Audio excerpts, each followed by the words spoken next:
My son, in front of my ex-wife and her new husband, slammed his fist on the table of a five-star restaurant. He pointed right at my chest and screamed, "You are a loser, Dad. My mom's new husband isn't." The entire room froze. I didn't say a word. I didn't have to.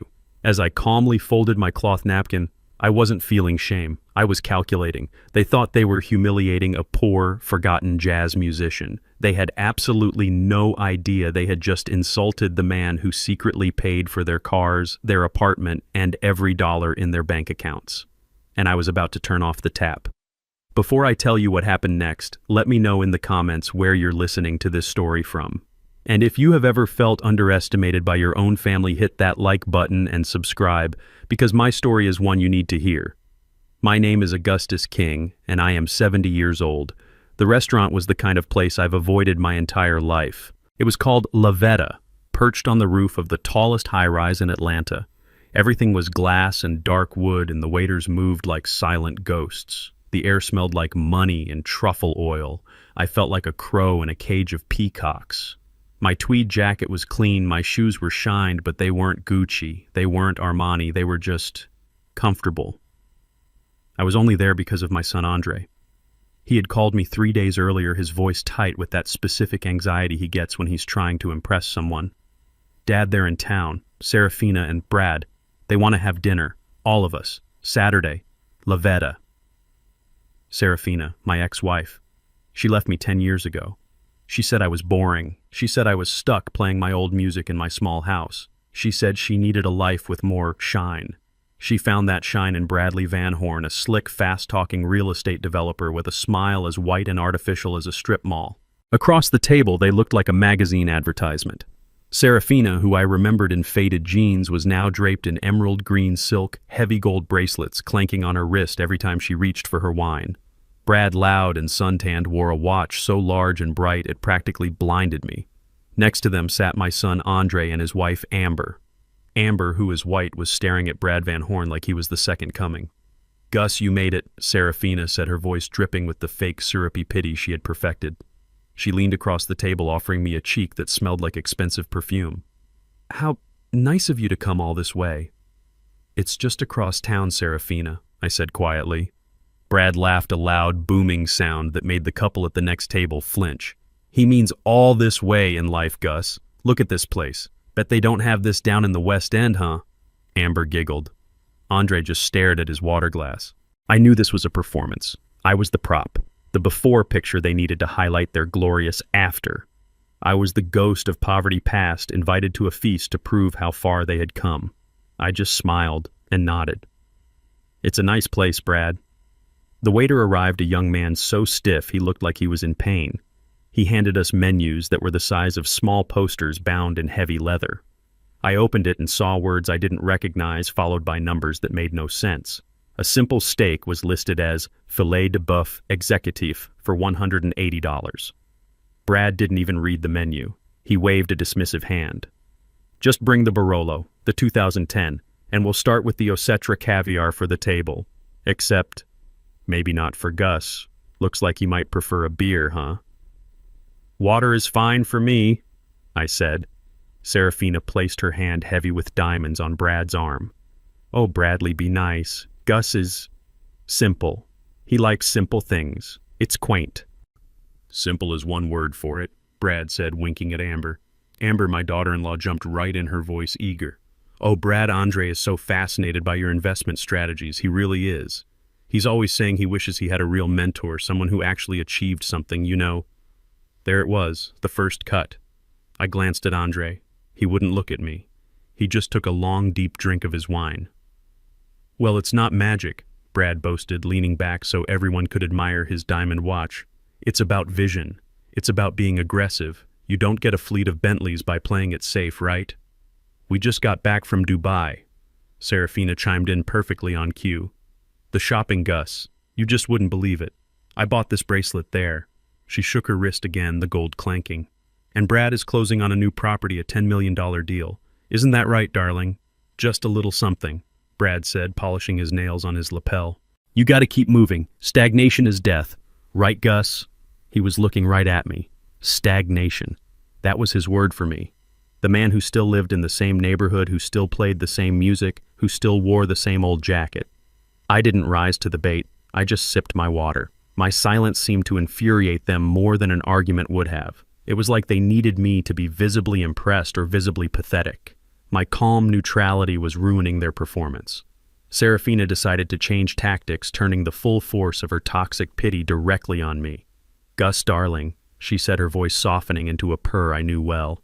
It was the voice she used just before she asked for something or just before she delivered a killing blow. "We were talking, Brad and I, and we are worried about you." "Worried about me, Serafina? I'm fine." "No, you're not," she insisted, shaking her head slowly. "You're still in that tiny, drafty house in the West End." Andre told us. "It's falling apart. The neighborhood isn't safe. You're 70 years old, Gus. You're all alone. It's sad." Amber nodded, her expression a perfect mask of fake concern. "She's right, Gus. Andre and I worry constantly. What if you fall? What if someone breaks in?" Brad leaned forward, steepling his fingers. "What Serafina is trying to say, Gus, is that it's time to be realistic. A man has to know when to accept he's at the end of his road. It's time to upgrade. We've been looking at some wonderful assisted living facilities, top-notch. They have nurses and activities." "I don't need a nurse, Brad," I said, my voice still even. This is when Andre snapped. He had been silent this whole time, his face getting redder with every glass of wine. He was trapped. He was trapped between the man he wanted to be, the man his wife and mother demanded he be, and the man he was. He looked at me, his father, and all he saw was an obstacle. "Dad, why do you have to be so damn difficult?" he said, his voice suddenly loud. "Andre," I said, trying to warn him. "No, I'm tired of this. I'm tired of being embarrassed," he hissed. "Embarrassed. Yes, embarrassed. Look at you. You look like you just crawled out from under a bridge. We're at Lavetta, Brad and Serafina flew in from Dubai, and you show up in that." He gestured wildly at my jacket. "These are my clothes, son." "They're a joke," he said, his voice rising. "Just like that stupid house, Serafina is right. It's a dump. We're trying to help you, and you're too proud and stubborn to accept it. You're too stuck in the past. Don't you get it? No one cares about your old jazz music anymore. It's over." I tried to de-escalate. I tried to find my son under all that rage. "Andre, let's talk about this later. How is that new project at work coming along?" That was the final match on the gasoline. Andre stood up so fast his chair screeched on the marble floor. The entire restaurant, all the quiet conversations, all the clinking forks, stopped. Dead silence. He slammed both hands on the table. Glasses jumped. Water spilled. "Work!" he screamed. His face was contorted purple with a rage that wasn't just about tonight. It was about his whole life. "How can I focus on work? How can I get promoted? Don't you understand? I have to work twice as hard as everyone else just to overcome where I came from, just to prove I'm not you." He was breathing hard, pointing at Brad, who was watching this with a detached, amused smirk. "Look at him," Andre shouted, his voice cracking. "Look at Brad. He's respected. He makes things happen. He just closed a $10 million deal. He's a winner. He knows how to live." Then he turned that trembling finger on me. "And you," he spat. The entire room was holding its breath. "You're a loser. You've always been a loser. That's why Mom left you. That's why I'm stuck. You are a loser." "Dad, my mom's new husband isn't—" The words echoed in the sudden absolute silence. Andre stood there panting, his chest heaving. Amber was looking at him with shining, proud eyes. Serafina and Brad shared a look of pure, smug victory. This was the moment they had been waiting for, the complete and total humiliation of Augustus King. I looked at my son, the boy I taught how to play the trumpet, the boy whose college tuition I paid for, the boy I had loved unconditionally for 40 years, and I saw a stranger. I didn't feel anger. I didn't feel shame. I felt a profound stillness, a cold, clear, and terrible calm. I didn't say a word. While everyone stared, I slowly, methodically picked up my heavy cloth napkin. I folded it once. Then I folded it again, making a perfect square. I placed it gently on the table next to my plate of untouched $180 steak. I pushed my chair back, the legs making a soft, polite sound on the floor. I stood up. I adjusted my old tweed jacket, straightening the lapels. I looked at Brad. I looked at Serafina. I looked at Amber. And then I looked at my son. He was still standing, his eyes wide, waiting for me to yell, to cry, to break. I just held his gaze for a long second. Then I turned my back on all of them. I walked away. I didn't rush. I walked with my head held high past the tables of silent diners, past the horrified waiters, through the enormous glass doors and out into the cool Atlanta night. As the doors closed behind me, I heard it. It wasn't Andre's voice. It wasn't Brad's. It was Serafina's. A sharp, triumphant, dismissive laugh that cut through the silence. They thought they had won. They thought they had finally broken me. They had no idea what I was about to do. I didn't look back. I didn't need to. The echo of Serafina's sharp, triumphant laugh followed me through the restaurant's heavy glass doors. It was a brittle sound, like expensive crystal shattering on a marble floor. It was the sound of her victory. The valet, a young man in a perfectly pressed red coat, rushed over to me. "Taxi, sir?" he asked. His eyes did a quick, professional scan. He took in my old tweed jacket, my simple leather shoes, and the deep lines on my face. Then his gaze flickered back toward the glowing warmth of the restaurant, a place where entrees cost more than my entire outfit. His face settled into an expression of polite pity. He saw exactly what my family wanted him to see. A poor, forgotten old man. A loser. "No, thank you," I said. My voice came out steady, much steadier than I felt. My hand resting in my pocket wasn't shaking. It was clenched. I walked away from the curb past the long, gleaming line of black town cars and idling limousines waiting for the other more important guests. I didn't turn left toward the MARTA station the way Andre always assumed I traveled. I turned right. I walked 2 blocks down Peachtree Street, the cool Atlanta night air hitting my face. It felt good. It was a clean feeling after the suffocating, perfume-filled air of that dining room. They thought that word loser would break me. They thought that public humiliation would be the final straw, the thing that would finally make me small enough to be controlled, to be pitied, to be brushed aside. 10 years. For 10 years since Serafina left me, I had let them believe it. I had let them think I was just a washed-up jazz musician clinging to an old house in the West End, playing my trumpet in dusty, half-empty clubs for pocket change. I let Serafina think she had escaped a sinking ship. I let my son Andre believe he was ashamed of me. I let him mistake my silence for weakness. I let him mistake my humility for poverty. It is a very common mistake, and a very, very expensive one. I stopped in front of a tall, anonymous gray building. It had no sign. It wasn't a luxury condo. It was a private, secure parking garage. From the outside, it looked like a concrete box.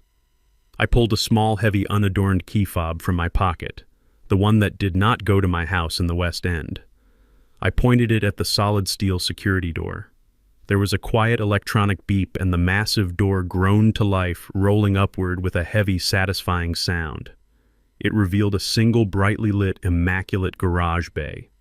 There was only one vehicle inside. It was not a 20-year-old Buick. It was a 2025 Rolls-Royce Cullinan, custom-built, midnight black. The interior was a deep, rich crimson leather. It was a $400,000 Fortress, and I had paid for it in cash last month as a small retirement gift to myself. I pressed the fob again. The cabin lights glowed softly. The spirit of ecstasy. The silver statue on the hood rose up, catching the light. I got in. The door closed with a heavy, satisfying thunk, sealing out the entire world. The air inside smelled of hand-stitched leather and polished wood. I pressed the ignition button. The 12-cylinder engine started without a sound. It was more of a vibration, a whisper of immense waiting power. I pulled out of the garage, the steel door closing silently behind me. I merged into the Atlanta traffic. I did not drive toward the West End. Serafina was right about the house. It is old. It is drafty, which is why I only use it as my private recording studio. No, I drove north. I drove straight into the heart of Buckhead, the wealthiest and most exclusive neighborhood in the city. I drove past the sprawling white-pillared mansions, past the high-end boutiques. I pulled up to a sleek glass tower that pierced the night sky, a building so exclusive it didn't even have a name on the front, just a discreet address. A uniformed doorman, a man named Thomas, who knew my name, rushed out. He didn't look at me with pity. He looked at me with professional respect. "Good evening, Mr. King. A difficult night." "You could say that, Thomas," I said, handing him the keys to the Rolls-Royce. I walked across the silent, cavernous lobby. It was decorated with art that was worth more than Brad Van Horn's entire net worth, though he would never know it. I walked to the private elevator at the back. I used my personal security key. The elevator didn't have buttons for other floors. It just had one. The top. The doors opened silently directly into my home. A 3,000 square foot full-floor penthouse. The floor-to-ceiling windows wrapped around the entire apartment, and the lights of the Atlanta skyline glittered below me like a carpet of shattered diamonds.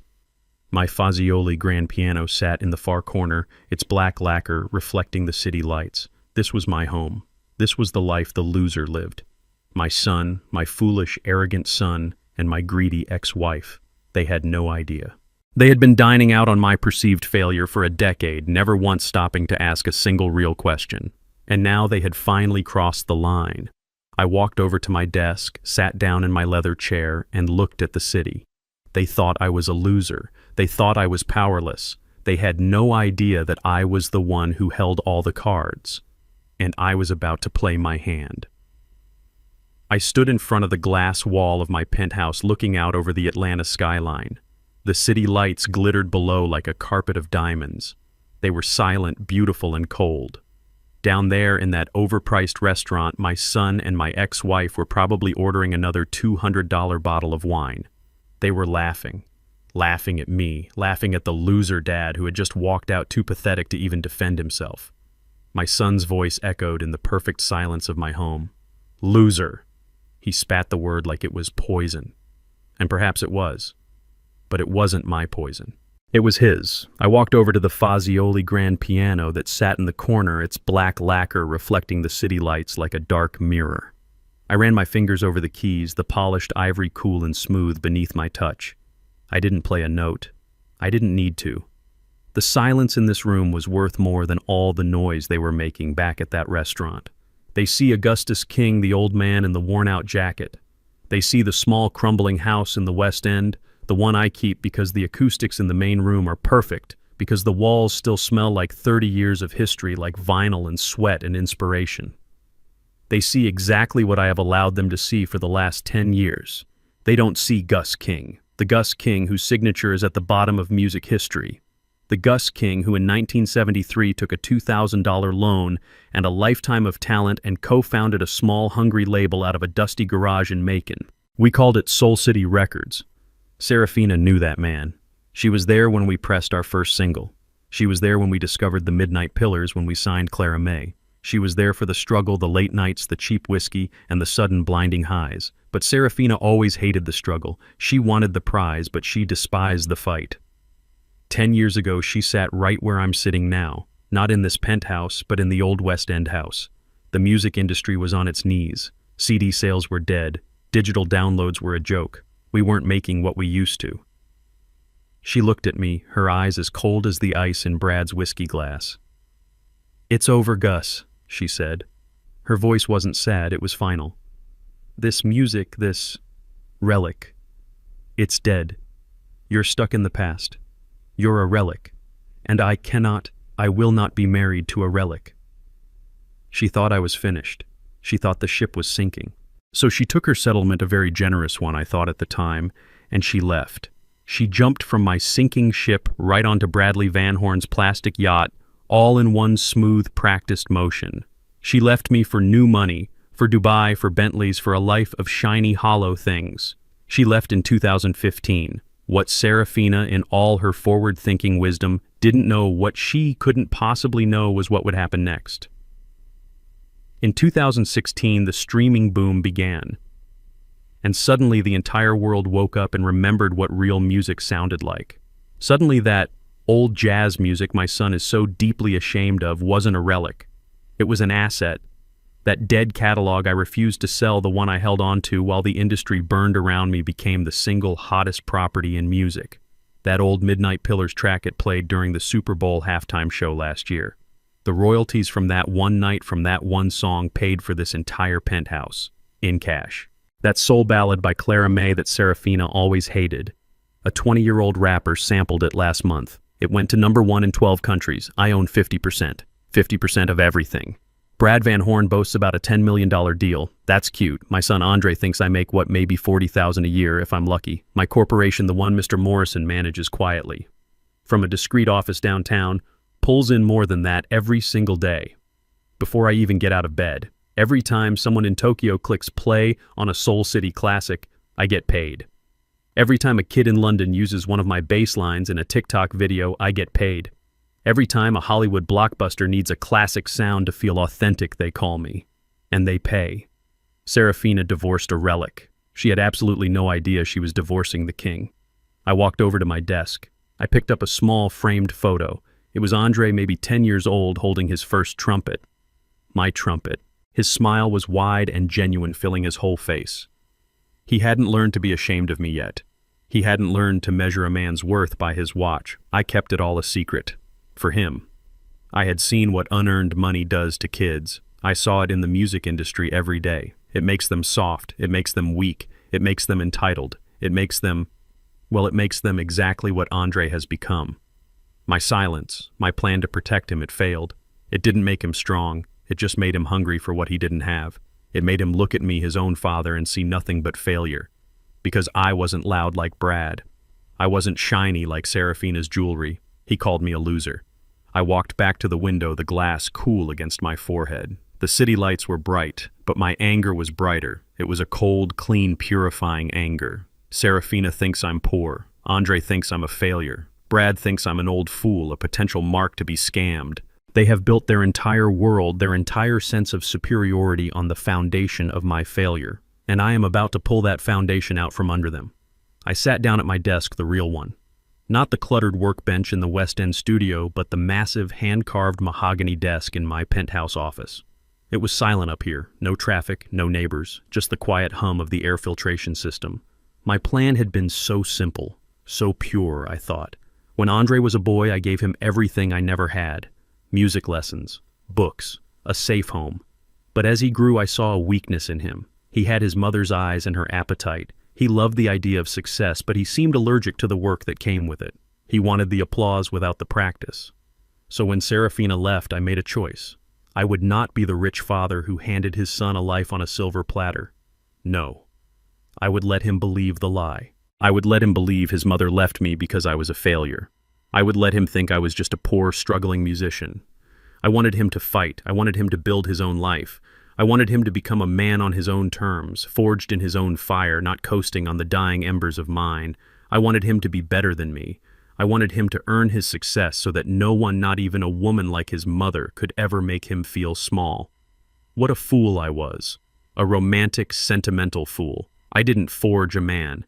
I just gave him an excuse. My failure became his crutch. It became the reason he couldn't succeed, the anchor he could blame for all his own shortcomings. He called me a loser. The bitter irony is that on some level he was right. Because my son Andre King at 40 years old is a complete and total failure. And the only reason he doesn't know it, the only reason he can sit in a 5-star restaurant next to his shiny new stepfather and call me a loser is because I, the loser, have been secretly funding his entire pathetic life. He thinks I live in that tiny West End house. He has no idea who really owns the luxury high-rise condo he lives in. He has no idea who really pays the $2,500 a month homeowners association fee. He thinks he got a great deal on his lease. He doesn't know that the leasing company is a shell corporation owned by Soul City Records. He's been living in my property for 5 years rent-free and calls it making it. He thinks that gleaming white BMW M5 in his parking spot is a sign of his success as a junior marketing consultant. He has no idea that the car is leased by my corporation under my name. He thinks the low monthly payment is because of his great credit. He doesn't know it's because the payment is just an internal transfer in my accounting books. And the worst part, the part that makes my stomach turn with a sickness I can't even name. The trust fund. About 5 years ago, Andre came to me not here in the penthouse but at the West End studio. He was wringing his hands full of excuses. He had credit card debt. He was behind on his car payment. He was going to be evicted. I should have let him fail. God, I should have let him hit rock bottom right then. But he was my son. And he was crying. So I invented a story. I told him my parents, his grandparents, people who died with barely a penny to their name, had apparently left a small secret trust fund for him. A delayed inheritance. For the last 60 months, my lawyer, Mr. Morrison, has been wiring $10,000 on the first of every month into Andre's checking account. $10,000 every month. He called it his seed money. He told his friends it was old family money. And tonight, high on his mother's praise and his stepfather's false glamour, he used that money, my money, to buy an $80 steak just so he could have the privilege of standing up and spitting in my face. He called me a loser while surviving on my charity. He called me a failure while living in my house and driving my car. He, Amber, Serafina, and Brad, they all sat there wrapped in their bubble of smug superiority and laughed. They laughed at the man who was paying for their entire illusion. I picked up the phone. It was heavy in my hand. It wasn't my cell. It was the secure line on my desk, the one that went directly to Morrison. It was 3 a.m, but I knew he'd be awake. He always is. He picked up on the first ring. Augustus, I saw the restaurant reservation. I assumed I'd be hearing from you. How bad was it? I leaned back in my chair looking at the glittering, silent city lights. He called me a loser, Morrison. There was a long pause on the other end. I see, Morrison finally said, his voice cold and precise. So after 10 years, it's time. It's time, I said. Shut it all down. Now. I sat there in my office, the city lights blurring into a watercolor painting of reds and golds through the glass. The silence was absolute. My son's voice, raw and full of contempt, was the only thing I could hear. You're a loser. A loser. A loser who had paid for the expensive private high school that gave him his superior education. A loser who had paid for the Ivy League college he dropped out of. A loser who for the last 5 years had personally funded the very air he breathed. He and his mother and his new shiny stepfather, they had all laughed. They had laughed at their own lifeline. They had spat on the hand that was secretly, patiently feeding them. My anger wasn't hot. It wasn't the explosive rage of my son. It was cold. It was a cold, quiet, calculating weight that settled deep in my chest. It was the anger of a king who had just been mocked by a court jester who didn't realize the king owned the entire castle. I had let this go on for too long. My silence, my desire to protect him from failure, I saw it clearly now. It had not been kindness. It had been cowardice. I hadn't been protecting him. I had been enabling him. I had been building this monster of entitlement, feeding it $10,000 at a time. He wanted a winner. He wanted to see what a winner does. Fine. I would show him. I picked up the heavy, old-fashioned telephone on my mahogany desk. This wasn't my cell phone. This was a secure, hardwired line. There was only one number programmed into its speed dial. I pressed the button. It rang once. Augustus! Mr. Morrison's voice was sharp, awake, and professional, even at what was now approaching 3 o'clock in the morning. He had been my lawyer, my business manager, and my confidant for 40 years. He was the only other person on earth who knew the full truth. Morrison, I said. My own voice sounded strange to me. It was perfectly calm, flat, devoid of all emotion. I saw the reservation for 4 at La Veta on your calendar, Morrison said, his voice equally flat. I assumed I would be hearing from you. How bad was it? I leaned back in my leather chair, the skyline glittering in my eyes. He called me a loser, Morrison. There was a pause, not for shock. It was a pause of deep, profound understanding. It was the sound of a man processing the end of an era. I see, Morrison said, his voice turning to ice. So, after 10 years of this experiment, Augustus, is it time? It's time, I said. Shut it all down. All of it. All of it. I want you to start right now. I don't want to wait for the banks to open. I want the wheels in motion before the sun comes up. I could hear the faint sound of a keyboard clicking as Morrison opened my files. Let's be precise then. We will begin with the King Family Heritage Trust. I let out a dry, harsh laugh. You mean the direct wire transfer I authorized from my personal savings? Yes. Let's start there. Terminate it. Not on the 1st of the month. I want it terminated today. I want his next automatic payment to bounce. I want his account to be empty. Understood, Morrison said. Item 2, the vehicle, the 2024 BMW M5 White. It's leased under the Soul City Legacy Corporate Holding, correct? I asked, though I already knew the answer. Correct. The lease is in our name. He is merely the authorized driver. Good. Terminate the authorization. I want a tow truck at his apartment building by 6 a.m. I don't care what the early termination penalty is. Pay it. I want him to walk out of that building late for his imaginary job and find nothing but an empty parking space. Send the recovery team. Consider it done, Morrison said, his typing becoming faster. Item 3, the residence, Unit 34B, the Atlantic. My condo, I said. Technically the corporation's condo. The lease agreement is guaranteed by your holding company. I know, I said. I want them out. He's not on the lease. He's listed as a permanent guest, correct? A guest whose privileges have just been revoked. Augustus, that lease is guaranteed for another 6 months, Morrison said, the first note of caution in his voice. Morrison, I said, my voice dropping. You are the best and most ruthless corporate lawyer in Atlanta. I pay you a staggering amount of money for that very reason. I am certain that lease has a loophole, a missed payment, a violation of terms. Hell, I own the building, find a way. I want an eviction notice taped to his door by noon tomorrow. 30 days. No. Make it 3. 3 days to vacate for breach of contract. I don't care what you have to do. Make it legal. There was another long silence. I heard him take a deep breath. Augustus, he said softly. This will be catastrophic for him. He has nothing. He is nothing without you. I know, I said. He just explained that to me in front of a room full of strangers. He is the son of a loser. A loser can't afford to pay for a BMW, a luxury condo, and a $10,000 a month allowance, can he? Morrison didn't reply. He wants a winner for a Father Morrison. He admires Brad Van Horn. He admires men who are aggressive. He admires men who make things happen. Well, I'm about to make something happen. I'm about to give my son the one thing he's never had in his entire life. And what's that, Augustus? Consequences. It is done, Morrison said.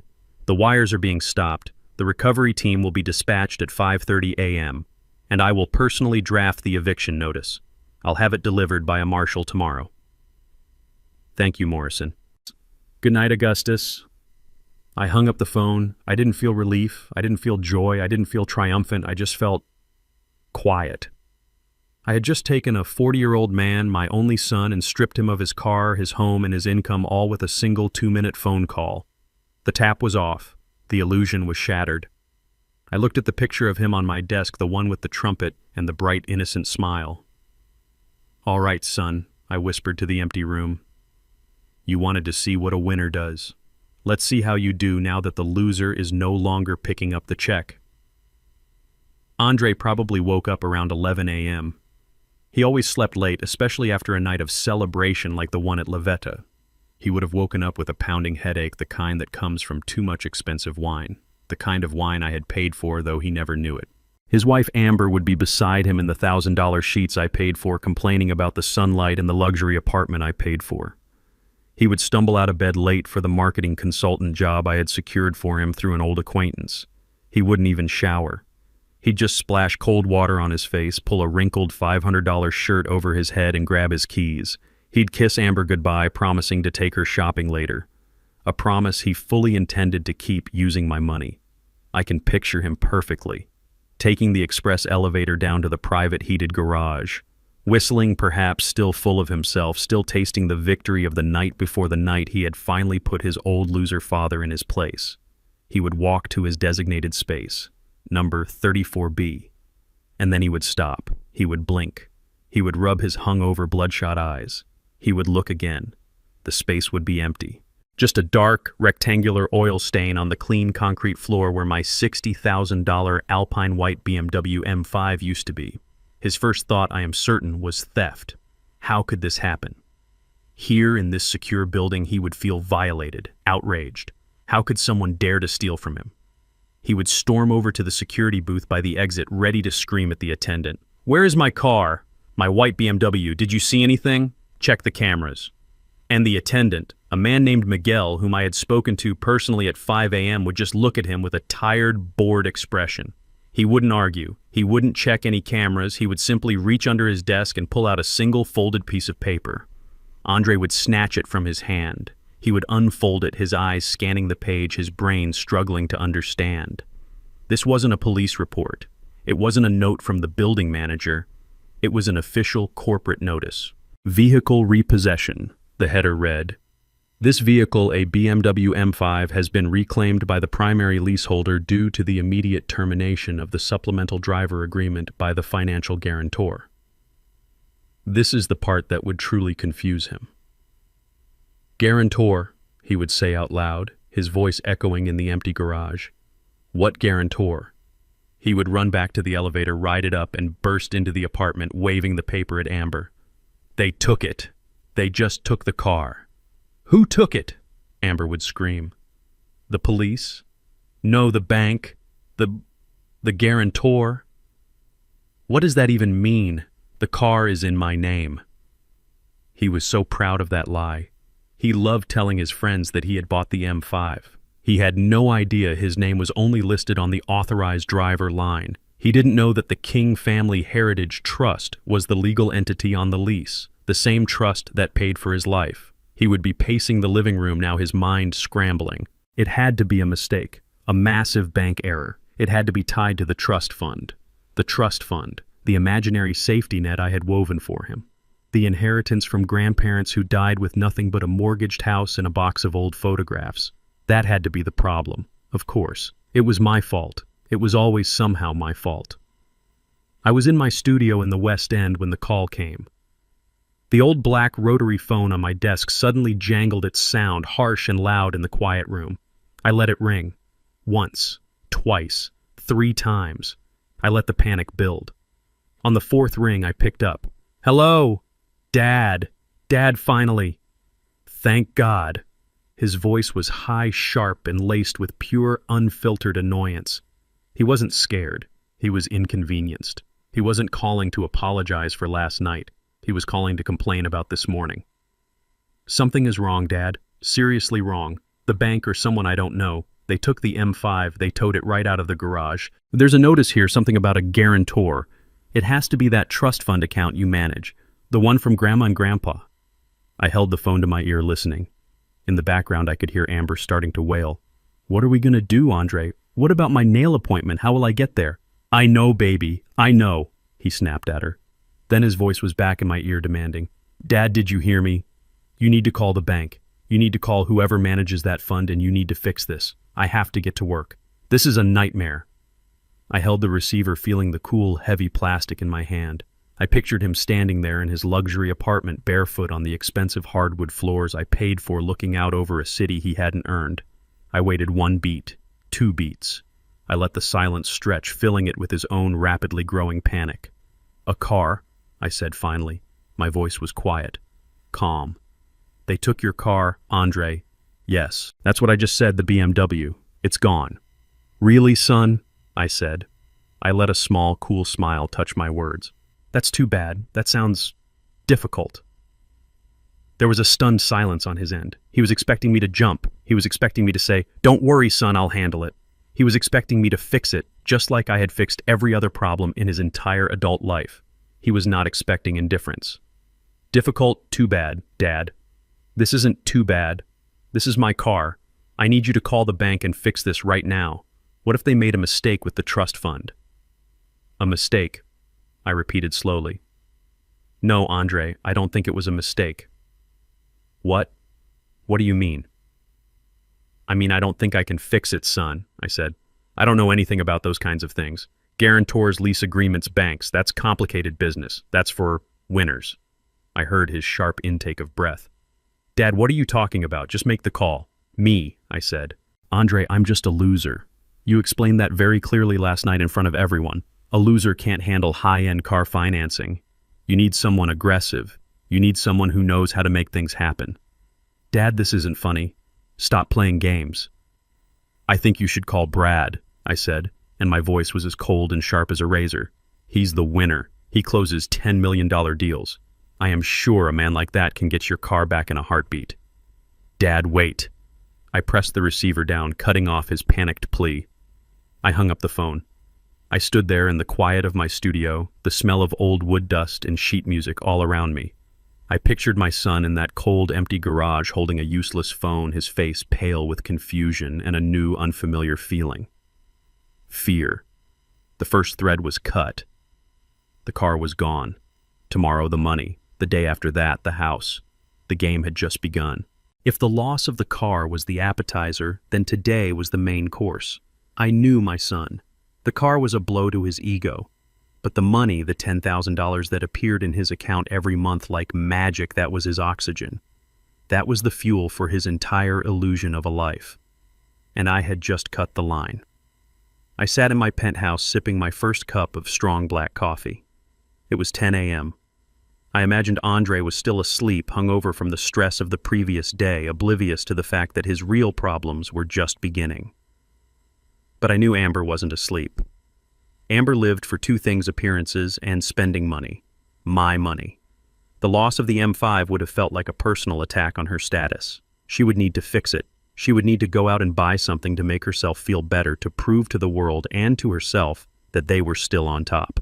I could picture her clear as day. She would have put on her most expensive yoga outfit, the one she never actually did yoga in, and ordered a car service, annoyed at the inconvenience. She would have gone to Phipps Plaza, the temple of high-end Atlanta shopping. She would be at Saks, or maybe Neiman Marcus. She would have been there for an hour, demanding the attention of a personal shopper. She'd have an armful of designer clothes, a new handbag, maybe some shoes. She'd be at the private checkout counter sipping complimentary champagne, talking loudly about how stressful it was when the family office made a clerical error with their vehicles. And then she would hand over the Platinum American Express, the one linked directly to the trust, the one I paid the bill for every month. The sales associate, a woman with a polite, painted-on smile, would swipe the card. There would be a pause. The associate would smile a little tighter this time and swipe it again. The small screen would flash the same word: declined. "That's impossible," Amber would snap, her voice suddenly sharp. "Your machine must be broken. Try it again." "I apologize, ma'am," the associate would say, her politeness now a weapon.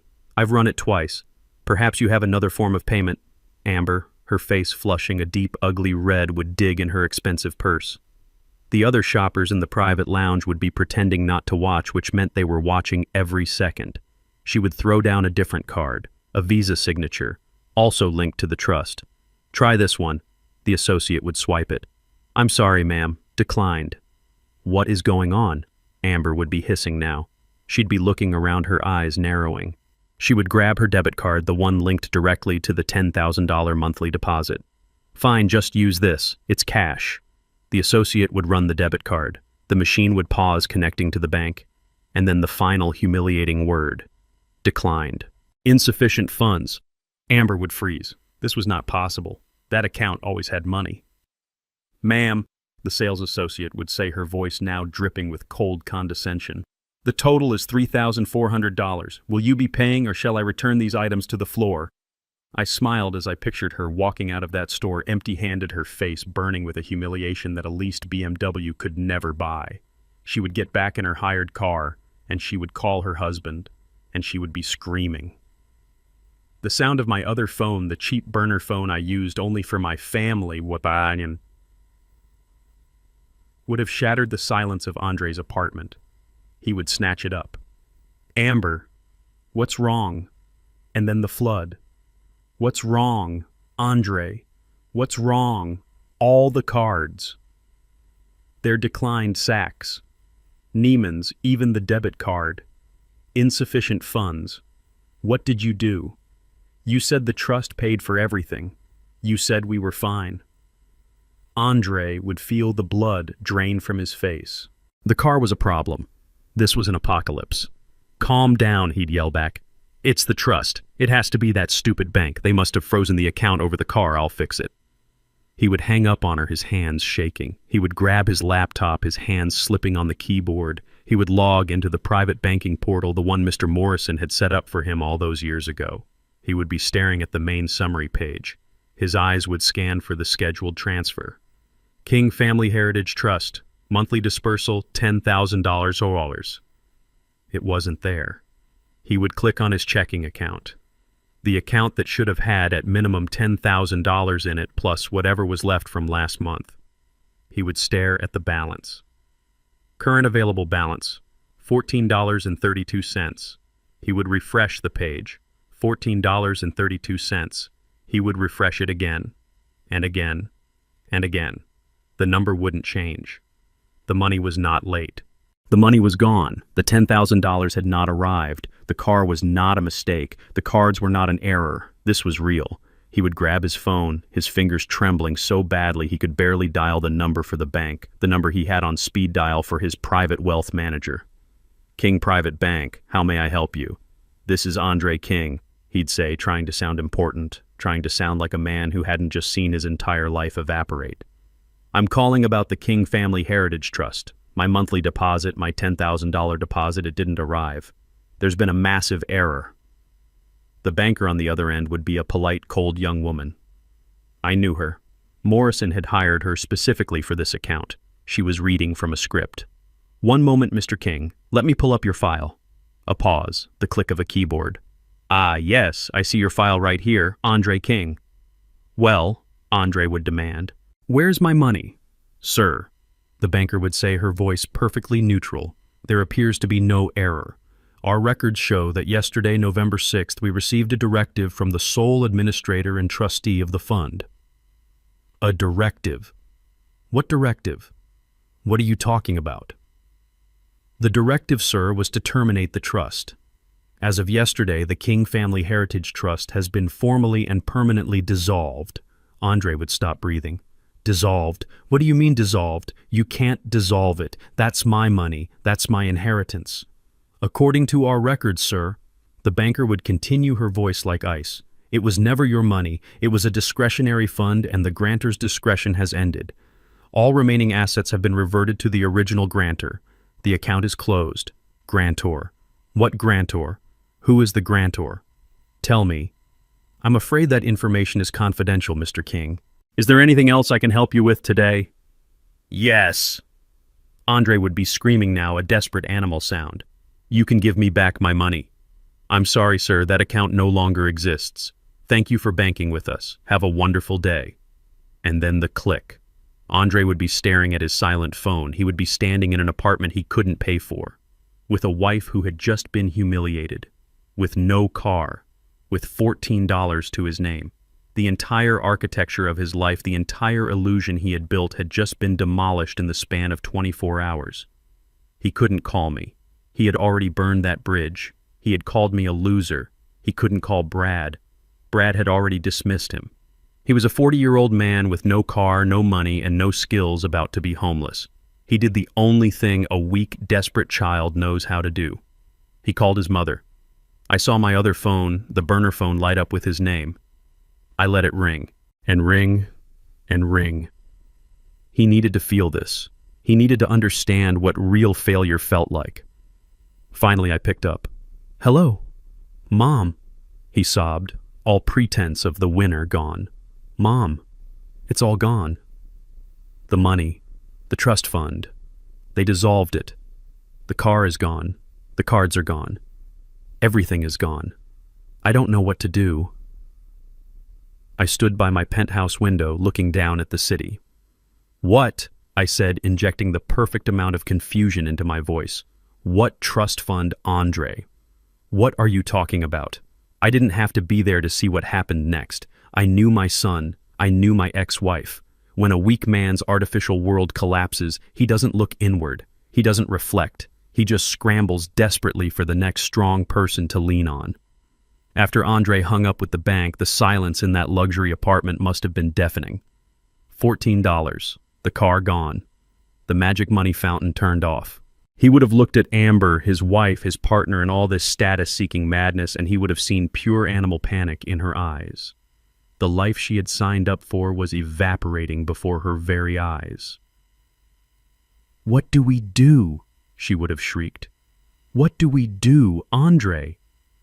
And Andre, a 40-year-old child, would have done the only thing he knew how to do. He would have run to his mother. He and Amber would have taken a car service, and Uber Black, probably still clinging to the last habits of a life they could no longer afford. They would have rushed to Serafina's sprawling suburban mansion, the one Brad Van Horn had bought her. The one that was, I suspected, mortgaged to the hilt. They would have found Serafina in her sitting room, probably planning her next trip to Dubai. Mother, Andre would burst in, not even bothering to say hello. We have a problem. A huge problem. Serafina would look up, annoyed at the interruption. Andre, what is it? Can't you see I'm busy? It's Dad, Andre would stammer, pacing the expensive rug. He's lost it. He's gone crazy. He cut off the trust fund. He took the car. Amber's cards are all declined. He's ruined us. And that is the moment Serafina would have felt the cold dread. Her entire relationship with Brad, her entire upgrade in life was built on an illusion. The illusion that she came from good stock, that her son had old family money. Andre's $10,000 a month trust fund and his shiny BMW were her proof. They were her assets. They were the collateral she brought to this new shiny marriage. If Andre was broke, her value to a man like Brad plummeted. "What do you mean he cut it off?" she would have hissed. "It's dissolved. The bank said so. It's just gone. Mom, we have nothing." Serafina wouldn't hesitate. She would grab her purse. "We're going to see Brad. He'll fix this. He's your stepfather. He's a winner. He'll sort this out." I can picture them, the three of them, pulling up to Brad's gleaming glass and steel office tower in Midtown. They would march through the lobby, a desperate, dysfunctional parade. They wouldn't even wait for the secretary. They would burst right into Brad's corner office. He'd be there, feet up on his massive desk, probably shouting into a headset about some fake multi-million-dollar deal. He would look up annoyed. "Sarah, what's going on? I'm in the middle of closing a massive deal." "Brad, thank God you're here," Serafina would say, her voice trembling, all the manufactured grace gone. Andre, pale and sweating, would just stand there looking like a little boy about to be punished. "Brad, sir," he'd begin, We have a problem, a financial problem. This is the pivot, the exact moment the universe turns.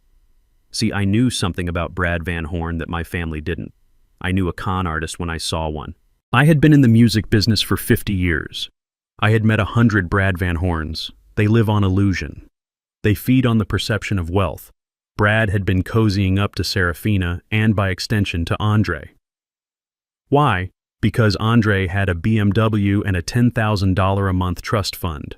To a man like Brad, that spelled deep family money. Old money. Brad wasn't being nice to Andre at dinner. He was grooming him. He was grooming me through him. That whole $10 million deal speech, that was for my benefit. He was baiting the hook, hoping to get the loser dad to invest his quaint savings into his massive Ponzi scheme. But now his marks were standing in his office. Broke. Brad would slowly take his feet off the desk. His smile, that blindingly white artificial smile, would vanish. "What kind of financial problem?" he'd ask, his voice suddenly flat. "It's the trust fund," Andre would stammer. "The one from my father's side. It's been dissolved." Brad would freeze. This was not part of the plan. This was a disaster. To a con artist, this could mean only one thing: the money was gone. The well was dry. Or even worse, the real money man, the grantor, had somehow discovered the scam. My cutting off Andre would look to a man like Brad like I knew he was a fraud. It would look like I was battening down the hatches. It would look like I was the one who had made the first move. Dissolved. Brad would repeat the word, tasting like ash in his mouth. "Yes." Serafina would wail, finally breaking. "Gus is acting crazy. He cut Andre off. The car is gone. The money is gone. Brad, we need help. We need a loan just until we sort this out. 20,000, maybe 30. Just a bridge loan. For family." Brad would stand up from his desk. He would walk to the massive window looking down at the city below. He would be silent for a long, cold moment. When he turned around, the man from the restaurant was gone. The charming, boisterous, suntanned winner had been replaced by a stranger. His eyes were as cold and dead as a shark's. "A loan," he'd say, as if he'd never heard the word before. "Yes, please, Brad," Andre would beg. "You're my stepfather. You're a winner." Brad would let out a short, ugly laugh. It was a sound with no humor in it at all. "That's right, Andre, I am. And do you know why I'm a winner? Because I don't back losers. Because I don't throw good money after bad." Serafina's hand would fly to her mouth. "Brad, what are you saying?" "I'm saying," Brad would hiss, "that I am deeply, deeply disappointed. I thought I married into a family with a legacy, with assets. That's what you told me, Serafina. That's what your son's lifestyle suggested."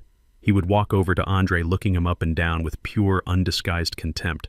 "You're not a junior consultant. You're a 40-year-old child living on an allowance. And your father, the loser, just cut you off. And now you come here to my office with your hands out. Please, Brad." Andre whispered, tears welling in his eyes. "We have nowhere else to go. We need help." Brad would stare at him, letting the humiliation sink in. "No," he'd say. "I don't give loans. Especially not to family. That's bad business. He would walk to his office door and open it, the gesture clear. But what are we supposed to do? Serafina asked, her voice a tiny squeak. Brad Van Horn would look at my son, the boy who had idolized him just 12 hours earlier, and he would give him the exact same advice I had given him in my head, only this time it was laced with pure poison. I don't know, Andre. Get a job, a real one. It's time you learned to stand on your own 2 feet. He would gesture to the open door. Now get out. My secretary will validate your parking. If you even have a car to park. And they would be forced to walk out past the secretary, who was trying not to smile past the other executives in the hall. They had been publicly humiliated at the restaurant, but this was different. This was worse. This was the man they admired, their winner, throwing them out like yesterday's trash. They were in the elevator going down, the silence between them heavier than stone. No car, no money, and now no savior. They had only one place left to go, the one place in the world they were dreading, the loser's house, my house. The recovery of the car on Monday was the first crack in the dam. The dissolving of the trust fund on Tuesday was the moment the water burst through. Today was Wednesday. Today was the day the entire city they had built was swept away. I was in my penthouse, not the West End studio. I was sitting in my leather armchair looking out over the city, a cup of fresh coffee in my hand. I wasn't waiting. I was anticipating. I knew my son and his wife. After Brad Van Horn had humiliated them, after they realized their winner was just another bully, they would have crawled back to their luxury apartment, their cage. They would be trapped there, surrounded by expensive furniture they couldn't move and clothes they could no longer afford. They would be paralyzed by fear. They would be pacing the floor, yelling at each other, blaming each other, trying to figure out how to survive on $14.32. They would be clinging to the one thing they thought they had left a roof over their heads. They would think, at least we have the apartment, the lease is paid for, we can stay here, we can figure this out. They had forgotten. I, the loser, was the guarantor. I pictured the scene as I sipped my coffee. The late afternoon sun would be slanting through their floor-to-ceiling windows. Andre would be staring at his silent phone, terrified it would ring. Amber would be sitting on the sofa crying, her mascara running. And then the sound, the ping of a new email arriving in Andre's laptop. He would jump, hoping it was the bank, hoping it was an apology, a mistake. He would open his laptop. The email was not from the bank. It was from Atlantic High-Rise Management.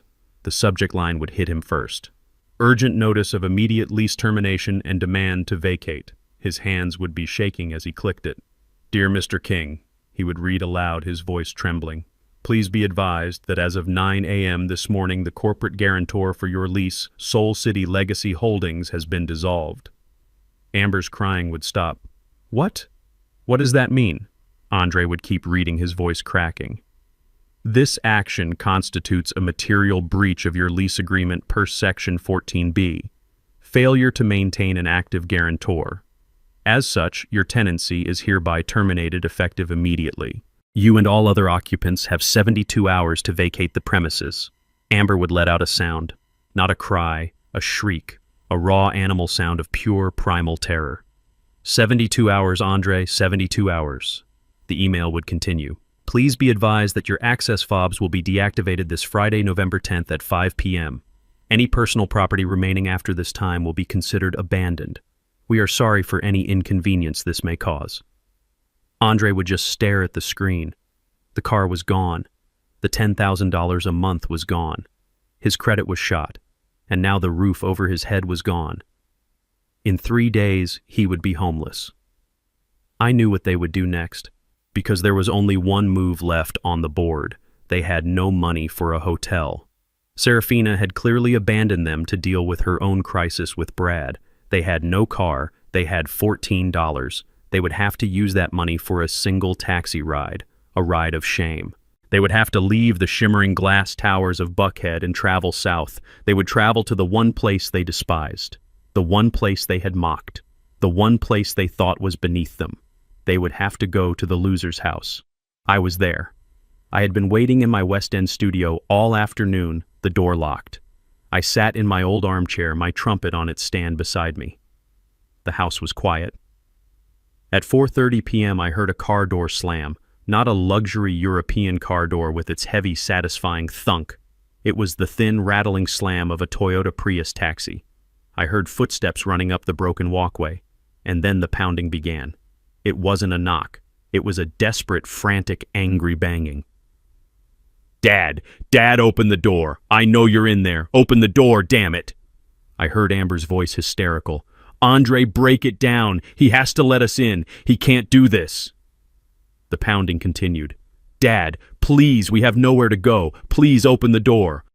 I let them bang, I let them yell, I let them feel the desperation that they had planned to inflict on me. I let them feel what it was like to be old and poor and locked out. After a full minute, when the banging had turned into frantic weeping pleas, I put down my coffee mug. I stood up. I walked slowly to the door. I turned the deadbolt. The click was loud in the silence. I opened the door. They stood there on my crumbling porch, and they looked pathetic. Andre's expensive suit was wrinkled, stained with something.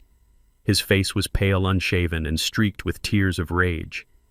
Amber was beside him, her beautiful hair a mess, her designer dress looking like a costume, her mascara running in black rivers down her cheeks. They looked like what they were. Frauds. The moment he saw me, Andre's anger dissolved into a desperate plea. "Dad, thank God you have to help us. You have to—" He tried to push past me into the house, but I didn't move. I stood in the doorway blocking him. "Help you with what, Andre—" "The apartment," he cried. They're kicking us out. They're evicting us. We have 3 days.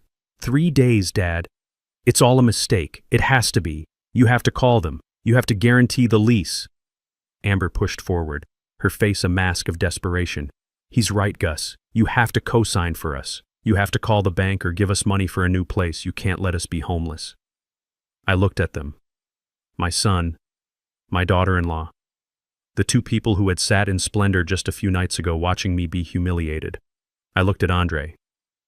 "Co-sign, Andre. You want me to co-sign?" "Yes, please, whatever it takes." I let the silence hang in the air. I looked him dead in the eye.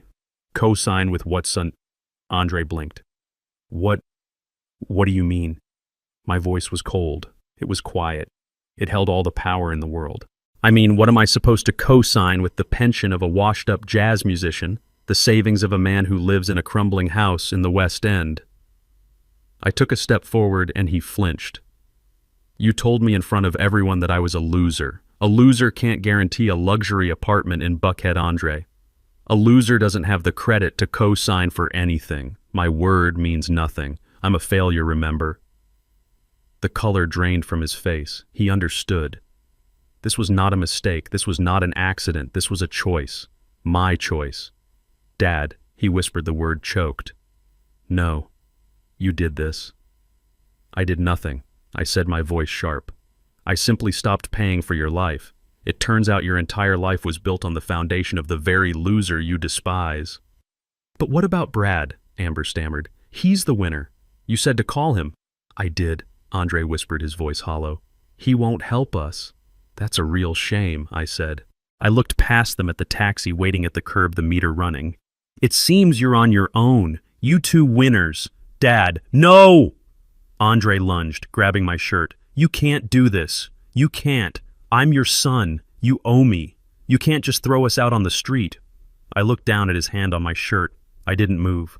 "Owe you," I said, my voice dangerously soft. "I owed you love. I owed you a home when you were a child. I owed you an education. I paid all those debts, Andre. The rest, this life you built, this was all a bonus, and you just spat on it." I calmly peeled his fingers off my shirt. "But where will we go?" Amber wailed. "We have no money. We have nowhere." I looked at her, my face like stone. "I don't know, Amber, but you will have to figure it out, just like real grown-ups do." I stepped back into my house. "Dad, please." Andre screamed, his voice breaking into a sob. "Don't do this. I'm sorry. Okay, I'm sorry." "I'm sorry too, Andre," I said. "I'm sorry it took me 70 years to finally teach you a lesson." And with that, I closed the solid oak door. I didn't slam it. I closed it with a quiet final click. I turned the deadbolt. The sound was loud in the small, quiet house. On the other side of the door, the pounding began again. But this time it wasn't angry. It was the desperate, hopeless, terrified sound of two people who had just realized the game was over. and they had lost. I walked away from the door into my studio and picked up my trumpet. It was quiet for a week. 7 days. I spent that time in my penthouse. I played my Fazioli piano. The notes hung in the air, clean and clear, echoing in the high-ceilinged room. I drank my coffee strong and black. I read the financial reports Mr. Morrison sent over. Soul City Records had just finalized a new streaming deal that was worth 8 figures. I slept well for the first time in a long time. Down in the city, I knew my son's life was systematically disintegrating. Monday was the car, Tuesday was the money, Wednesday was the apartment. Andre and Amber were at this very moment homeless, carless, and had exactly $14 to their name. I imagined they had crawled to Serafina. I imagined the 3 of them were holed up in Brad Van Horn's gaudy mansion, blaming me, cursing me, trying to figure out how to get a lawyer with no money. I imagined they were a little knot of vipers turning on each other, their world shrinking. I didn't care. I had cut the cord. It was done. It was Saturday night, exactly 1 week after that dinner at Lavetta. I was in my study, a glass of bourbon neat in my hand. I was looking out over the Atlanta skyline, the lights glittering like a sea of fallen stars. I was at peace. Then the burner phone rang. The cheap plastic phone I kept only for them. It vibrated violently on the polished mahogany of my desk, an ugly, demanding, desperate sound in my quiet sanctuary. I looked at the screen. The name flashing was Serafina. My first instinct was to ignore it. What was there to say I had made my statement? But the ringing didn't stop. It was frantic. 1 ring, 2, 3, 10, 12. She wasn't just calling, she was panicked. A cold knot of curiosity, sharp and sudden, tightened in my stomach. This wasn't an angry call. This was a call for help. I let it ring 5 more times. Then I slowly picked up the receiver. "Hello, Serafina?" I was expecting her voice. The cold, cutting, superior voice she had used on me for a decade. I was expecting threats.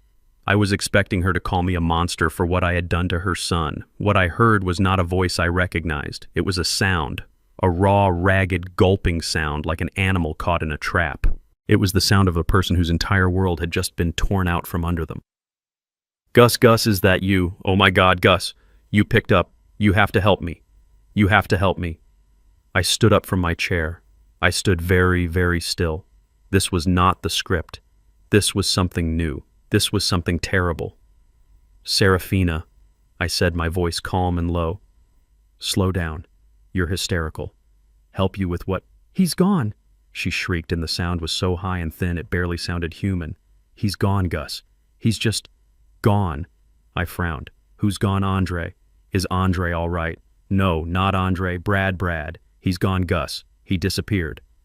"What are you talking about?" I said, gripping the phone. "He's a grown man. He probably went on a business trip. He's a winner. Remember winners travel." "No," she screamed. And this time it was a scream of pure, undiluted terror that made the hair on my arms stand up. "You don't understand. The police are here. The police are in my house right now. They're walking through my living room. They're asking me questions, Gus. They're asking me questions I can't answer." My blood went cold. This was not my plan. My plan was to teach my son a lesson, to cut them off, to let them taste the real world. This was something else entirely. "Serafina," I said, and my voice was sharp now, the voice of a man who runs a multi-million-dollar corporation. "Stop crying and focus. Tell me exactly what happened. Why are the police at your house?" "I woke up this morning," she sobbed, her words tumbling out. "He wasn't here. I thought he'd gone for a run. But his car was gone. His clothes from the closet, all his suitcases, gone. He just left me." "So he left you," I said. "That's not a matter for the police. That's a matter for a divorce lawyer." "You're not listening," she wailed. "The bank called, and then another bank, and then the police showed up an hour ago." "It wasn't just his clothes, Gus. The accounts. They're empty. Everything my accounts. The house." "The house," I said. "The mortgage, Gus. He told me the house was paid for in cash. He told me it was a gift. It was a lie. The bank called. We're 6 months behind. They're foreclosing. They're taking the house." I closed my eyes. I saw it. I saw the whole house of cards, the flashy watch, the leased Bentley, the vague talk of $10 million deals. Brad Van Horn. the winner. And the police, I pressed my voice low. Why are they there, Serafina? Her voice dropped to a terrified whisper. I could barely hear her. It's not just the mortgage, it's his investors. The police said, oh God, Gus, they said he wasn't an investor. They said he was running a Ponzi scheme. They said he was a con artist and that I was his partner. Of course. It was so simple, so ugly, so perfectly horribly obvious. My ex-wife, in her desperate, blinding quest for shine, had married a common criminal, a fraud. They said, she was choking on her sobs now, they said his name, his real name isn't even Brad Van Horn. It's some other name. He's wanted in 3 states. And Gus, all the money you gave me in the divorce, the money I had, it's all gone. He took every penny. He drained the accounts. He left me with nothing but this house that isn't even mine and a dozen angry investors who think I stole their money. He ruined me. Gus, he ruined me. She was wailing now, the full crushing weight of her reality finally breaking her. I was silent. I was processing. I was connecting the dots, my small quiet act of cutting off my son. It had been the stray butterfly wing that started a hurricane. Serafina, I said, why did he leave now? I don't know, she shrieked. He was fine yesterday. He was talking about his big deal. Wait. I heard her stop. I heard her sharp, sudden intake of breath. Oh my God, she whispered. Oh my God, you. Me, I said, playing dumb. It was you, she screamed. He was fine until Andre came here. Andre told him. He told him about the trust fund. He told him you had cut him off. Andre told him the money was gone. I stood in my silent $1 million penthouse and I finally understood. Brad Van Horn, the con artist, had been grooming Andre. He saw the BMW. He heard about the trust fund. He saw old family money. He wasn't just marrying Serafina. He was planning to fleece her entire family. That dinner at Lavetta, that $10 million deal, that was the bait. He was grooming me, and when Andre panicked and ran to him, telling him the family loser had suddenly and mysteriously dissolved the trust. Brad didn't see a family squabble. He saw a threat. He thought I knew. He thought I was onto him. He thought I was a rival player who had just made the first move. He thought my cutting off Andre was an attack, a sign that I was about to freeze all the assets. He didn't wait to find out. He panicked. He took the money and he ran. My simple act of family justice had inadvertently and beautifully exposed a multi-state federal criminal. Gus, Serafina whispered, her voice hollow with the horrifying realization. He was trying to get you to invest, wasn't he? He was using me to get to you. Yes, Serafina, I said, my voice cold as the grave. I believe he was. And when you cut Andre off, Brad thought you had found him out. He thought the whole thing was about to collapse. She was putting the pieces together, her voice breaking with each new terrible truth. Your stupid family fight, it just blew up my entire life. I let her words hang in the air. My stupid family fight, I said. No, Serafina, your greed blew up your life. You married a reflection of yourself, and it shattered. GD, what am I going to do? She sobbed. The police are here. They're looking at me. They're taking my laptop. Gus, please, you have to help me. You're the only one who can. You have to tell them. You have to pay them. Pay them. The investors or my bail. Gus, please, for Andre, for what we used to have. I stood there looking at the city lights. I thought about her laugh in the restaurant. I thought about her calling me a relic. I thought about my son calling me a loser. GFs, I said, my voice calm. I have no idea what you're talking about. I'm just a poor old failed jazz musician. I don't have that kind of money. Gus, no, that's not. You can't. I can't, Serafina, I said. You should call a winner. You should call someone who knows how to make things happen. And I hung up the phone. I held the phone to my ear, my knuckles white. The bourbon sat untouched on the desk. Serafina, what are you talking about, police? That sounds crazy. Brad is a successful man. He closes $10 million deals. You told me yourself. I had to play the part. I had to be the slow, simple, loser ex-husband. I had to be the man she thought I was. A lie, she shrieked, her voice cracking. It was all a lie, Gus. Don't you understand? He's a con man, a fraud, a what did they call it? A Ponzi scheme. He was running a Ponzi scheme. A what? Serafina, that's movie stuff. You're not making any sense. You're just upset because he left. I'm not upset. I'm terrified, she screamed. The police are here. Not because he left Gus, because of what he left behind. He's gone. He packed his bags and he cleaned out everything, and he left me to face them. I sat down in my chair, my heart beating a slow, steady, cold rhythm. Face who, Serafina? The police, and the investors, and the banks. Oh God, Gus, the banks.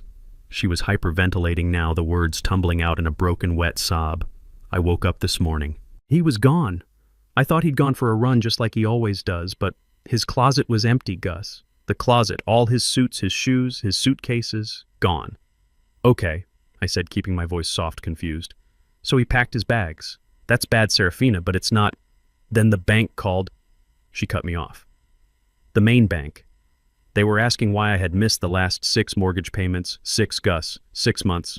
But the house, I said. You told me, Brad told Andre, the house was paid for in cash, a wedding gift. It was a lie, she roared, her voice breaking into a desperate wail. He never paid for it. He just faked the documents. He was just paying the mortgage every month to keep up the show, and he must have stopped paying 6 months ago. The bank said the house is in foreclosure. They're seizing it. They're seizing it on Monday. I'm going to be homeless.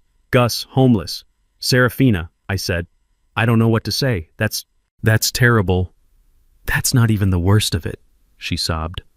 That's not why the police are here. It's the investments. That $10 million deal he talked about at dinner. That stupid Dubai property. It was all fake. Fake. It doesn't exist. There is no property. He was just collecting money from his friends, from his clients. He was just taking their money and putting it in his own account, and then... She couldn't breathe. She was choking on the words. And then what, Serafina? And then he'd find new investors, she whispered, her voice hollow. And he'd use their money to pay dividends to the old investors, to make it look like it was real, to keep them all happy. A Ponzi scheme, I said, stating the obvious. Yes, she cried. And the police are here because one of the investors, some powerful man from Chicago, he found out. He called the SEC. He called the FBI, and they traced it all back. And Brad must have known. He must have gotten a tip, so he ran. My God, Serafina, that's just awful. You still don't get it, do you? She hissed, a new sharp note of pure, undiluted terror entering her voice. You think I'm just sad because I'm broke? You think I'm just upset because my husband left me? I assumed. He didn't just run Gus. He left me holding everything. The police. They're not here for him. They're here for me. I stood up. For you? Why you didn't do anything? Because he put it all in my name, she screamed, and the sound was so full of despair it was almost an animal noise. All of it, Gus. The company, Van Horn Enterprises. It's registered to Serafina King. The bank accounts where the investors sent their money. They're my accounts. The fake documents, the fraudulent contracts, the wire transfers. He made me sign them. He told me they were tax shelters. He told me it was standard procedure for high net worth individuals. He told me I was his business partner. She was crying so hard she could barely speak. I thought I was being a supportive wife. I thought I was part of the winner's circle. And all this time, he was just using me. He was setting me up. He was making me the face of his entire criminal operation. I was silent. The magnitude of his treachery was breathtaking, even for me. He's gone, she whispered. He's probably on a plane to some country with no extradition treaty. And I'm here. I'm broke. My divorce settlement from you, he invested it for me. It's gone. My new money. It's gone. And I'm about to be arrested. For fraud. For conspiracy. For God knows what else. They're looking at me right now, Gus. The detective. He's staring at me through the living room window. He's just staring. She was right. The man wasn't just a con artist. He was a professional. He had found the perfect mark. A woman so desperate for wealth and status, so blinded by shine, that she would happily blindly sign anything he put in front of her just to be part of his world. And he had just pulled the ripcord, leaving her to take the entire impact of the crash all by herself. "Gus," she said, her voice suddenly small, the voice of a terrified child. "Gus, please, you have to help me. I didn't know. I swear to God I didn't know what he was doing. I was a fool. I was so stupid, but I'm not a criminal. You know me. I'm not." "Serafina, what can I do?" I asked, my voice still the picture of the confused, overwhelmed old man. "The police are there. This is millions of dollars. I'm just a musician." "No," she snapped. "No, you can get a lawyer. A good one. You must have some money, your savings. The house in the West End, you can mortgage it. You have to, for Andre. If I go to prison, what will happen to Andre?" Ah, there it was. The final desperate manipulation. Our son. "I don't know, Serafina," I stammered. "This is all just... it's too much. I need to think. How could this even happen?" I was playing my part, but as I said it, a new cold thought entered my mind. A question. A real question. She was right. Brad was a professional. He had been running this scam for months, maybe years. Why did he run? Why now? Why this specific Saturday? This wasn't just a random collapse. Something had spooked him. Something had made him abandon a multi-million-dollar scam and his perfectly placed scapegoat. Something had made him run. I looked at the burner phone in my hand. I thought about the dinner. I thought about Andre's desperate, angry face. And suddenly I knew. I stood there holding the receiver of the burner phone, my bourbon sitting untouched on the desk. "Serafina," I said, and I made my voice sound slow, halting, confused. The voice of the old, simple man she believed me to be. "Serafina, this is terrible. I can't believe it, but I don't understand. If he was running this big scam, why would he run now? This morning, if the police were just now getting involved, why not last week? Why not next week? It doesn't make any sense." There was a sudden sharp silence on the other end. The hysterical gulping sobs stopped as if someone had thrown a switch. I heard her take a single ragged breath. "Wait," she whispered. The word was hollow. "What? What did you just say?" "I just said I don't understand why he would leave today." I repeated, playing the part of the confused old fool. "It seems so sudden." "Sudden," she repeated. Her voice was flat. "Yes, it was sudden. He was fine last night. He was fine. He came home from the office, we had dinner. He was laughing. He was talking about his big deal. He was perfectly fine. And then, I could hear the gears turning in her mind, the sound of her world finding its final, terrible logic. "Andre," she whispered. The word was so quiet I almost missed it. "What?" I asked. "What about Andre?" "Andre." Her voice jumped suddenly sharp. "He came here. After Brad kicked him out of the office. He came here last night. He was a complete mess. He was crying. He was yelling. He was telling me what you did." "What I did?" I said, my voice full of innocent confusion.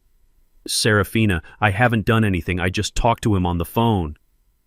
"You did everything," she shrieked, the hysteria returning, but this time it was different. It wasn't just fear, it was realization. "You cut him off. That's what you did. You cut off the trust fund. You took his car. You're kicking him out of his apartment. He came here screaming that you had finally gone crazy, that the loser dad had ruined him." "That was just a family matter, Serafina," I said softly. "A terrible argument, but that has nothing to do with Brad Van Horn. It has everything to do with him." Her scream was so loud I had to pull the phone away from my ear. You fool!" she spat. "You absolute naive, sentimental fool. Do you think he married me for my sparkling personality? Do you think he cared about me? He was using me. He was using me to get to you." "To me?" I asked, and my performance of shock was, I have to admit, quite convincing. "Why me, Serafina? I'm a retired musician. I have nothing." "That's what I thought," she cried. That's what he thought. But that wasn't the point. He didn't think you were rich. He just thought you were stable. He thought you were old money, undiscovered, untapped. She was pacing now. I could hear her heels clicking frantically on her soon-to-be repossessed marble floor. That whole dinner at Lavetta, that wasn't for me. That was for you, Gus. That entire performance. The $10 million deal, the talk about vision, the Bentleys, the Dubai trips, that was all a show. He was baiting the hook. He spent the last 2 months telling me how your son Andre had this mysterious family trust, how that trust was just the tip of the iceberg. He kept asking about you. Does your ex-husband have savings? Does he own that little house outright? He seems smart, frugal. Frugal people always have a nest egg. He was, oh God, he was planning to make me convince you to invest. Her voice cracked. He was going to use me to get you to empty your quaint little retirement savings, all your frugal money, into his $10 million deal. He saw you as the final score, Gus. The loser dad, the quiet one no one was watching. You were his retirement plan. I said nothing. I let her unravel. And then, she said, her voice dropping to a low, trembling hiss. And then after that dinner, after he had laid the perfect trap, his other mark, his son-in-law Andre, comes to him, not with investment money, but broke, crying, panicked. Andre tells him that the trust fund is gone, not just late, not just a missed payment, but dissolved. The bank used that word. Dissolved. He told Brad that his father, you, had just cut him off completely out of nowhere with no warning. She took a deep, shuddering breath. I could hear the police sirens in the background closer now. Gus, she whispered, and I could hear the last pieces of her world falling into place. You have to understand what that looks like. To a man like Brad. A man like that, a man who lives on lies and shadows, he doesn't think in terms of family drama. He doesn't believe in angry fathers. He thinks in terms of threats. He thinks in terms of who knows. Her voice was rising, getting faster and faster, a torrent of horrifying comprehension. He didn't see an angry father. He saw an opponent. He saw the secret, silent grantor of the trust fund suddenly, violently, and legally pull all the money off the table. He must have thought you knew. He must have thought you'd found him out, that you knew he was a fraud. Serafina, that's... Don't you get it? She screamed, the sound tearing from her throat. He thought your call to the bank was your first move. He thought you were the one who called the FBI. He thought you were the one who tipped off the investor in Chicago. He thought you were freezing the assets. He didn't see a loser, Gus. He saw a player who was smarter than him, a player who was coming for him. He didn't wait to find out. She was sobbing now, a terrible, dry, choking sound. He didn't wait for your next move. He saw the first crack in the dam, and he ran. He grabbed the emergency cash, and he ran. It was you, she shrieked, the accusation finally landing, aimed at the wrong target. It was your stupid, petty little power play with Andre. You were trying to teach your son a lesson about manners, and you just blew everything up. You scared him off. If you had just left it alone, he would still be here. We would still be fine, but you had to be the big man. You had to cut him off, and you scared him away. You ruined me. He's gone! Gus! She wailed. He's gone, and he left me with all of it. The police. They're walking up the stairs. They're coming to the room. Oh, God. Oh, God. Gus. I heard a muffled sound, a man's voice, firm and official. Ma'am, I need you to put the phone down. We need to ask you some questions. The line went dead. I stood there in my silent penthouse holding the cheap burner phone. My hand was perfectly steady. The city lights were perfectly clear. I looked at my untouched glass of bourbon. I had done it. She was right. I had done it. I had pulled a single small insignificant thread. The thread that was paying for my son's arrogant lifestyle. And in doing so, I had unraveled an entire criminal empire. I didn't just teach my son a lesson. I had inadvertently and beautifully destroyed the very winner he so admired. I had saved Serafina from her own toxic greed, though she would never ever see it that way. I had taken out the trash. Brad Van Horn thought I was a loser. He thought I was a small, easy mark, a final payday. He never realized that in this game I was the predator and he was just the bait. My son called me a loser, and in doing so, he had, in the most perfect twist of fate, saved me the trouble of ever having to prove him wrong. I had won. I picked up the bourbon, swirled the amber liquid, and took a long, slow sip. It was the best drink I'd had in 10 years. Here is the lesson learned and the call to action as requested. The call from Detective Miller came the next morning. It wasn't on the burner phone. It was on my private, unlisted number. "Mr. King," he said, his voice respectful, "I know you're not directly involved, but as Mrs. Van Horn's ex-husband and Mr. Andre King's father, we'll need you to come in just to verify some of her timeline, a formality." "Of course, Detective," I said. "I'll be there this afternoon." I hung up the phone. A formality. He had no idea. At 3 p.m., the Atlanta sun was high and hot. The downtown police precinct was a squat, ugly brick building that smelled like stale coffee disinfectant and quiet desperation. The fluorescent lights inside hummed, casting a sick greenish glow on the stressed-looking people waiting on hard plastic benches. Then my car arrived. It didn't just pull up, it appeared. A silent midnight black Rolls-Royce Cullinan gliding to the curb as if it were moving on a cushion of air. It was so out of place in this neighborhood, so impossibly clean and expensive, that the officers smoking by the front door stopped mid-sentence. They just stared. The car sat there for a long, quiet moment. Then my chauffeur, a tall man named James, stepped out from the driver's side. He wore a simple, perfectly tailored black suit. He didn't rush. He walked calmly around the front of the vehicle, straightened his tie, and opened my rear passenger door. I took my time. I stepped out onto the cracked pavement. The man who emerged was not the man my son had screamed at. He was not the man in the old tweed jacket and worn-out shoes. Today, I wore a custom-tailored Tom Ford suit. It was a deep, dark charcoal wool so fine it looked like liquid shadow. It fit my 70-year-old frame with a precision that cost more than my son's leased BMW. My shoes were black hand-stitched Italian leather polished to a mirror shine. On my wrist, I wore a Patek Philippe Calatrava. No diamonds. No flash. Just a simple, quiet statement of power that Brad Van Horn with his gaudy, oversized watch would never understand. I was no longer Gus. I was Augustus King. James handed me my briefcase, a simple, elegant leather case. "Wait for me here, James," I said. "I don't imagine this will take long." "Very good, Mr. King." I turned and walked toward the precinct doors. The officers by the entrance instinctively straightened up as I approached. One of them, a young man, actually opened the door for me. I nodded my thanks and walked in. The entire waiting room went silent. The shift in atmosphere was immediate. The bored desk sergeant, who had been half asleep looking at his computer, sat up straight in his chair. The people on the benches stopped fidgeting. When you have spent your life pretending to be invisible, you become hyper-aware of what it feels like to be seen. And they were seeing me.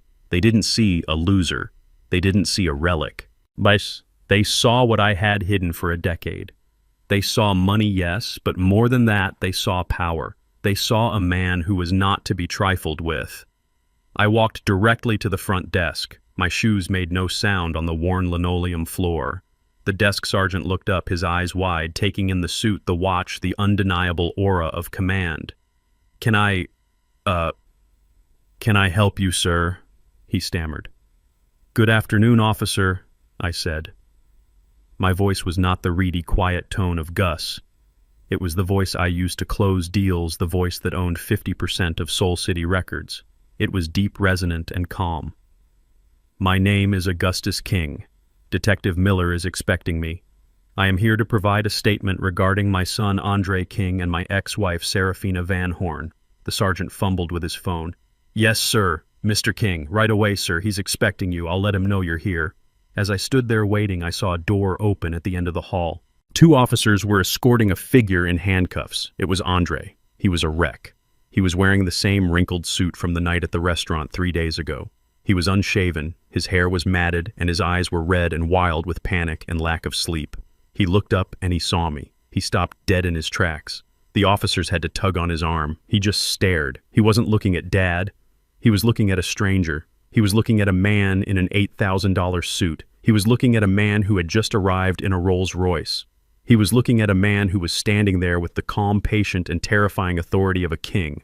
His mouth opened. No sound came out. His brain simply could not compute what it was seeing. I didn't smile. I didn't scowl. I just held his gaze. I just let him see. "Dad," he whispered. The word was a tiny, broken sound.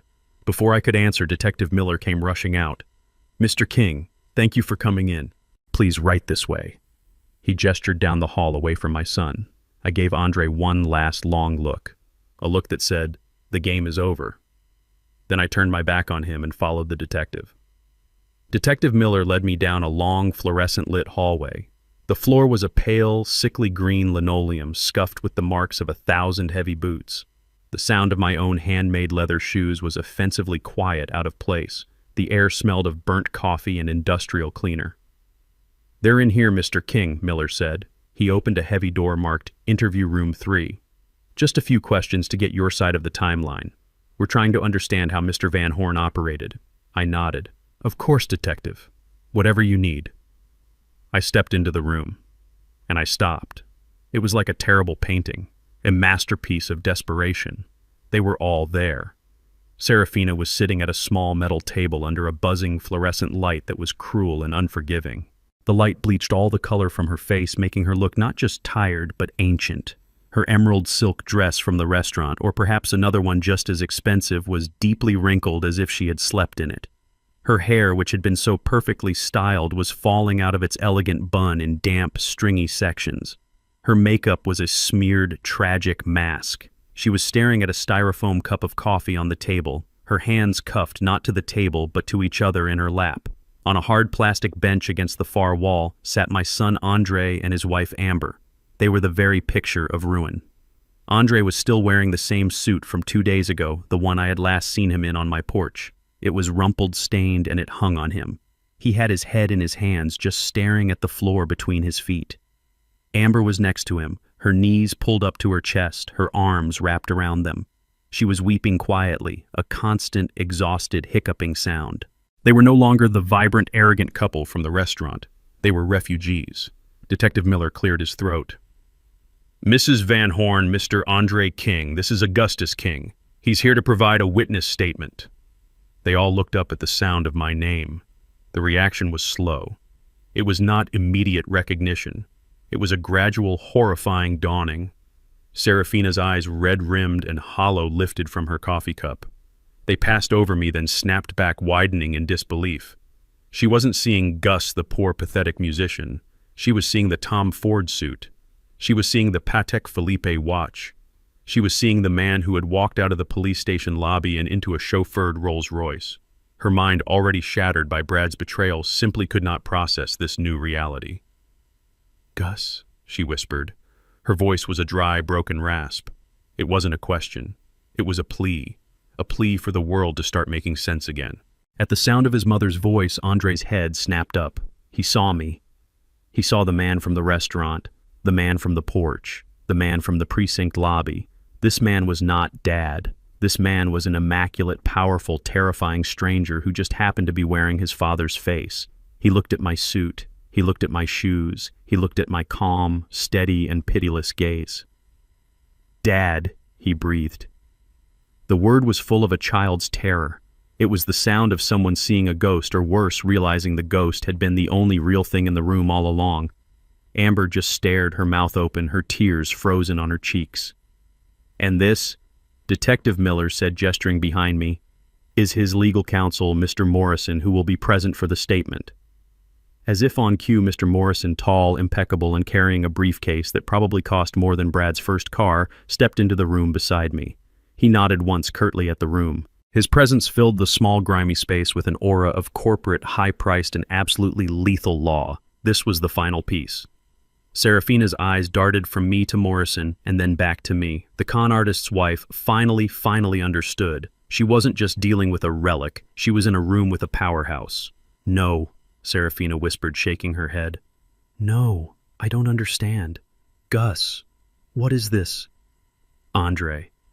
My son just continued to stare at me, his eyes wide with a dawning catastrophic horror. He was finally connecting the dots. The car, the trust fund, the apartment, the clothes, the car, Brad's sudden disappearance. It wasn't a bank error. It wasn't bad luck. It was me. "Dad," he whispered again, and this time his voice was trembling. "What did you do?" I looked at my son, Andre, his face a mask of pale confusion, staring at me as if I were a complete stranger. I looked at Serafina, cuffed and broken her mind, visibly scrambling to assemble the pieces of a puzzle that made no sense to her. And I looked at Mr. Morrison, who was the picture of calm corporate power. I did not have to say a word. I had paid Morrison for this. This was his performance. He placed his elegant leather briefcase on the metal table. The click of the latches opening was the only sound in the room. Detective Miller leaned against the wall, watching content to let the real show begin. Morrison did not look at Andre or Amber. He spoke directly to Serafina, his voice polite, professional, and utterly devoid of pity. "Mrs. Van Horn," he began, "my name is Morrison. I am Mr. Augustus King's business manager and personal attorney." Serafina just stared at him. "Business manager," she whispered. What business?" Morrison ignored her question. "We are here at Detective Miller's request, but I believe I can clarify the timeline that seems to be confusing everyone." He paused, letting the silence stretch. "It appears your associate, Mr. Brad Van Horn, made a rather sudden departure yesterday. He ran," Serafina hissed, her eyes filling with rage. "He left me. He is a con artist, yes," Morrison said calmly. "And we believe his departure was not random. It appears, Mrs. Van Horn, that Mr. Van Horn became, let's say, spooked. His flight seems to coincide exactly with the moment the King Family Heritage Trust was suddenly and irrevocably dissolved." The room went absolutely still. Andre, who had been staring at the floor, snapped his head up. Serafina frowned, the confusion on her face complete. "The trust fund. The inheritance. What does that have to do with anything? That was Andre's money. From his grandparents. How could that scare Brad?" I watched her. I watched her mind work, trying to find a new angle, a new person to blame. She still didn't see it. After all these years, she still looked right at me and saw nothing. Mr. Morrison almost smiled. It was a cold, thin expression that barely touched his lips. "No, Mrs. Van Horn," he said, his voice soft, almost gentle, which made it 1,000 times more brutal.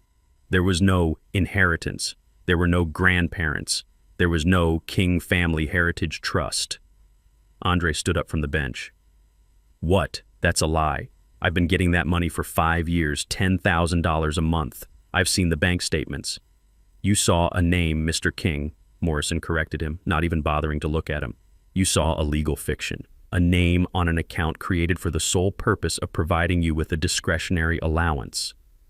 "An allowance," Andre said, his voice cracking. "From who?"